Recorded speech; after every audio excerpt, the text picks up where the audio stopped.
Donc il écrit, il appelle ça chemin faisant, ça me rappelle Ouais. quelqu'un, ça. Ouais, ouais. La carrière, non, c'est pas ça. Oui, oui, sûrement. Ouais. La carrière. Ouais. Je partais donc pour participer à des chantiers de volontaires avec la branche indienne du Service civil international, association qui fut alors l'une des colonnes vertébrales de mon rapport au monde. Flash. Départ en stop de ma Haute-Savoie natale. Chance inouïe de cette première voiture à qui j'ai fait signe à l'entrée du tunnel du Mont-Blanc, qui s'est arrêtée et qui allait au Liban, via Istanbul, ce fabuleux portail d'un Orient tant attendu. Istanbul, bazar aux mille et un ravissements. Istanbul, derviche tournoyant à âme déployée. Istanbul, passage entre deux mondes, voile libre cinglant au vent. Puis, ce train direct, 2 fois par semaine entre la gare d'Asie d'Istanbul et Téhéran, convoi de toutes les rencontres et de tous les colportages, l'Iran du Shah étant alors très distingué. Les voitures de seconde classe turques s'arrêtaient au baraquement frontière de l'armée turque et l'ont monté dans les premières, équivalentes des deuxièmes iraniennes, pour passer le poste frontière iranien, tout de marbre et de netteté.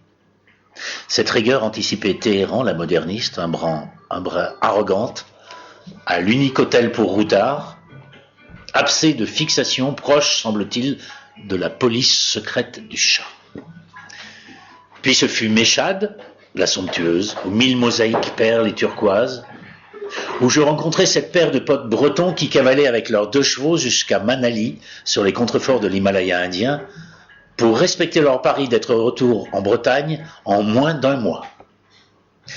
Puis ce poste frontière iranien, étrange et inquiétant, où après le passage dans un étroit couloir, exposant les 1001 cages de hashish découvertes, un douanier vous palpait tout le corps alors qu'un gradé vous scrutait des yeux. Sueur froide. Mais même si je n'avais rien. À peine 500 mètres plus loin pourtant, côté afghan, ce sont des gosses qui, entre 2 culbutes espiègles, nous proposaient de grosses boules de ce même hache. Production locale garantie. Folle et mythique Afghanistan traversé. Honte, en 2-3 jours seulement, devant arriver à Delhi précisément le 9 juin à 10h du matin pour amorcer mon programme de travail volontaire. Et à 10h du matin, ce jour-là, j'y fus. Via Herat la belle, Kandahar la poussiéreuse, Kaboul la populeuse, à peine entreaperçue, et Khyber Pass. Le choc indien vint justement au détour d'un virage de ce mythique Khyber Pass, juste passé la frontière entre l'Afghanistan et le Pakistan. Au terme de milliers de kilomètres de paysages râpés, caillouteux, secs, avec des peuples âpres et libres, sirotant leur thé à la menthe, la plaine de l'Indus se révéla d'un coup de volant.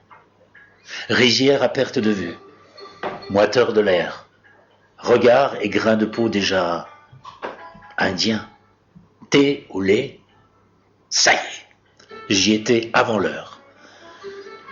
L'escale dans le Pendjab pakistanais fut brève. Pendjab indien, de toujours en fait. S'il n'y avait eu ces tristes jeux de pouvoir coloniaux et ces égos surdimensionnés de leaders débouchant sur une tragique partition.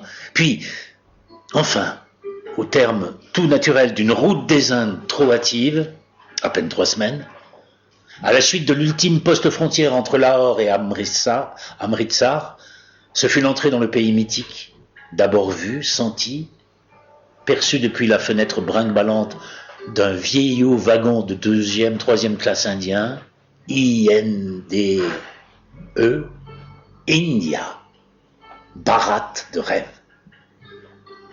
De rêve devenu réalité. Les yeux écarquillés sur un pays qui m'apparut alors étrangement comme déjà connu, déjà parcouru. Vieille terre rouge, toute semblable à un antique sac de jute usé jusqu'à la corde et rapiécé pour servir encore parce qu'il est fait de bonnes fibres. Terre millénaire qui avait vu passer des hordes d'ambulants, envahisseurs, marchands, nomades et autres mystiques inspirés, et on avait dès lors vu bien d'autres. Aucun effarouchement, aucun regard inquisiteur, quasi même indifférence placide face à mon regard pourtant pétillant et parfois insistant. Ils en avaient vraiment vu bien d'autres. Et puis, Puis après, que dire? Une amie volontaire française qui avait vécu longtemps m'avait confié un jour. L'Inde? On y reste 3 semaines, on écrit un bouquin. On y reste 1 an, on n'écrit plus qu'un article. Au-delà, on n'écrit plus rien. Mais on la respire, on la transpire, on la recrée ici et là, ailleurs et chez nous. Un chez nous devenu, en fait aussi, un fragment, un bout d'Inde à jamais. Retour de cycle. Wow.